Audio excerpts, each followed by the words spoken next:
Hello दोस्तों।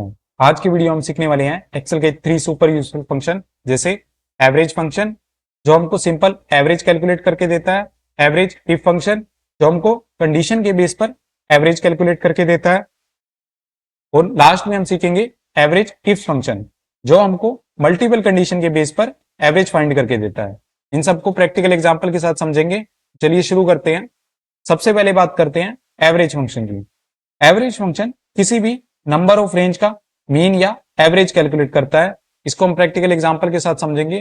यहां पर हमने डेटा लिया है, उसके अंदर कुछ रीजन लिखे हुए हैं, कंपनी के नेम लिखे हैं और उनकी सेल्स लिखी हुई है। अगर हम इस सेल्स का एवरेज फाइंड करना चाहते हैं तो हम एवरेज फंक्शन का यूज करेंगे। जैसे हमारा फर्स्ट क्वेश्चन है कैलकुलेट एवरेज सेल अमाउंट, तो हम सेल में टाइप करेंगे इक्वल टू एवरेज, फिर टैब की प्रेस करेंगे, फिर रेंज को सिलेक्ट करेंगे जिसका हम एवरेज फाइंड करना चाहते हैं।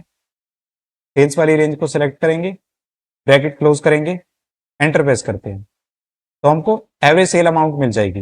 यहां पर एक्सेल क्या करता है, सबसे पहले इनको टोटल करता है और डिवाइड बाय टोटल काउंट करता है, मतलब ये जितनी भी रो हैं 10 या 12 उसे डिवाइड करता है।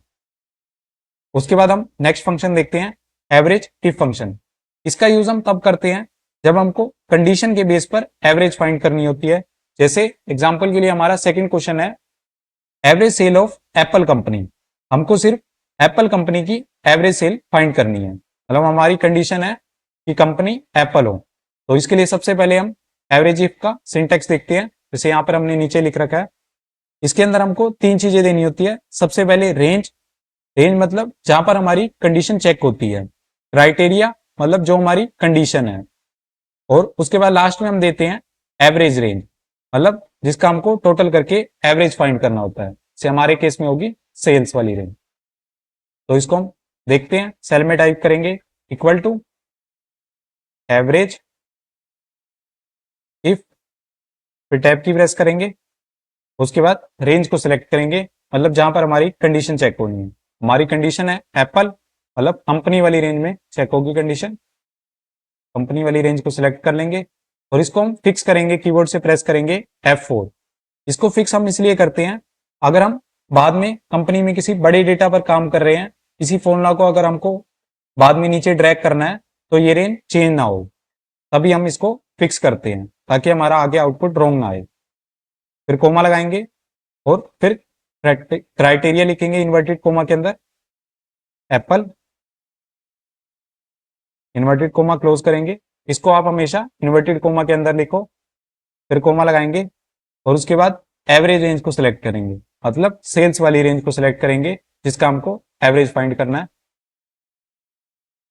और इसको भी फिक्स कर देंगे F4 से, ब्रैकेट क्लोज करेंगे। तो यहां आप देख सकते हो हमने फॉर्मूला लिख दिया है। और यहां पर हम नेम रेंज का भी यूज कर सकते हैं, रेंज को हम नेम भी दे सकते हैं, जैसे सेल्स वाली रेंज को सेल्स दे सकते हैं, कंपनी वाली को कंपनी दे सकते हैं। तो उससे भी हमारा फॉर्मूला काफी क्लियर हो, इजी हो जाता है। तो हम एंटर प्रेस करते हैं, उसका यूज नेक्स्ट क्वेश्चन में देखेंगे। तो हमको एप्पल कंपनी की एवरेज सेल मिल गई, और उसके बाद हम नेक्स्ट फंक्शन देखते हैं एवरेज इफ फंक्शन। इसका यूज हम तब करते हैं जब हमारे पास मल्टीपल कंडीशन होती है और उसके बेस पर हमको एवरेज फाइंड करनी होती है। जैसे एग्जांपल के लिए हमारा थर्ड क्वेश्चन है average sale of Dell company in west region. मतलब यहां पर हमारी दो कंडीशन है, एक तो कंपनी डेल हो और सेल्स का रीजन हो वेस्ट। जैसे एग्जांपल के लिए यहां पर हमारे रीजन लिखे हुए हैं और कंपनी लिखी हुई है, तो इसको कैलकुलेट करते हैं। सबसे पहले हम एवरेज इफ का सिंटेक्स देखते हैं। जैसे यहां पर हमको सबसे पहले एवरेज रेंज देनी होती है, मतलब जिसका हमको एवरेज फाइंड करना है, पर हम एवरेज इफ फंक्शन में इसको लास्ट में देते थे। सबसे पहले क्राइटेरिया रेंज देते थे, फिर क्राइटेरिया देते थे, लास्ट में एवरेज रेंज देते थे। पर एवरेज इफ फंक्शन में सबसे पहले एवरेज रेंज देनी होती है, फिर क्राइटेरिया रेंज, फिर क्राइटेरिया 1, मतलब ऐसे हम देते जाते हैं जितनी भी हमारी कंडीशन होती है। चलिए देखते हैं इसको भी। सेल में टाइप करेंगे और इससे पहले हम नेम रेंज भी क्रिएट कर लेते हैं। तो नेम रेंज को क्रिएट करने के लिए डेटा को सिलेक्ट करेंगे और फिर फॉर्मूला टैब में जाएंगे और यहां से क्रिएट फ्रॉम सिलेक्शन पे क्लिक करेंगे, और नेम हम देंगे टॉप रो के अकॉर्डिंग, मतलब हेडर के अकॉर्डिंग। इसको अनसेलेक्ट कर देंगे, ओके प्रेस करेंगे। तो यहां आप देख सकते हो नेम बॉक्स में आपकी 3 नेम रेंज क्रिएट हो चुकी है। ये हमने लास्ट वीडियो में सीखा था। जैसे हम सेल्स पे क्लिक करेंगे तो हमारी सेल्स वाली रेंज सेलेक्ट हो जाएगी। तो हम इस फॉर्मूला के अंदर नेम रेंज का यूज करेंगे। सेल में टाइप करते हैं इक्वल टू एवरेज इफ्स, फिर टैब की प्रेस करेंगे और सबसे पहले एवरेज रेंज लिखेंगे, मतलब सेल्स वाली रेंज लिखेंगे जिसका हमको एवरेज फाइंड करना है। तो यहाँ पर हम सीधा सेल्स टाइप करेंगे। तो यहाँ आप देखोगे हमारी ये वाली रेंज सेलेक्ट हो चुकी है। इसका बेनिफिट यही होता है, इसको हम एक तो अलग अलग शीट में भी यूज कर सकते हैं और हमको बार बार फिक्स नहीं करना पड़ता। फिर कोमा लगाएंगे और उसके बाद फर्स्ट क्राइटेरिया रेंज देंगे। जैसे मतलब क्राइटेरिया फर्स्ट हमारा है डेल, मतलब कंपनी वाली रेंज को देंगे। यहाँ पर कंपनी टाइप करते हैं।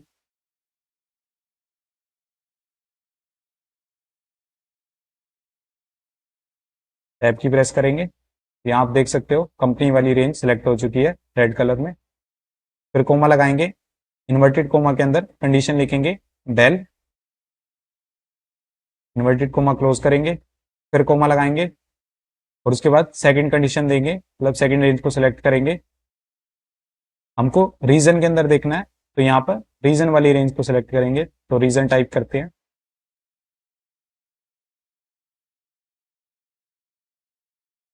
देख सकते हो आप रीजन वाली रेंज सिलेक्ट हो चुकी है। फिर कोमा लगाएंगे और उसके बाद इन्वर्टेड कोमा के अंदर लिखेंगे वेस्ट, फिर ब्रैकेट क्लोज करेंगे, एंटर प्रेस करते हैं। तो हमको इन दोनों कंडीशन के बेस पर एवरेज सेल मिल जाएगी। और उसके बाद हमारा लास्ट क्वेश्चन है average sale of Samsung company in south region. ये आपको कैलकुलेट करना है और इसका आंसर आप कमेंट में टाइप करना। जैसे इसमें यही दो कंडीशन है कि कंपनी सैमसंग होनी चाहिए और रीजन साउथ होना चाहिए। तो काफी सिंपल है, आप इसका आंसर कमेंट में टाइप करना। और उसके बाद हम फाइनल रिकैप देखते हैं। आज की वीडियो में हमने सबसे पहले देखा एवरेज फंक्शन, जो हमको सिंपल एवरेज फाइंड करके देता है। और उसके बाद हमने नेक्स्ट फंक्शन देखा एवरेज इफ फंक्शन, जो हमको एक कंडीशन के बेस पर एवरेज फाइंड करके देता है। और लास्ट में हमने देखा एवरेज इफ फंक्शन, जो हमको मल्टीपल कंडीशन के बेस पर एवरेज को फाइंड करके देता है। जैसे हमने थर्ड क्वेश्चन देखा था जिसमें हमारा रीजन था वेस्ट और कंपनी थी डेल। अगर ये वीडियो आपको पसंद आया तो लाइक करें, चैनल को सब्सक्राइब करें। मिलते हैं अगले वीडियो में, तब तक के लिए happy learning and thank you.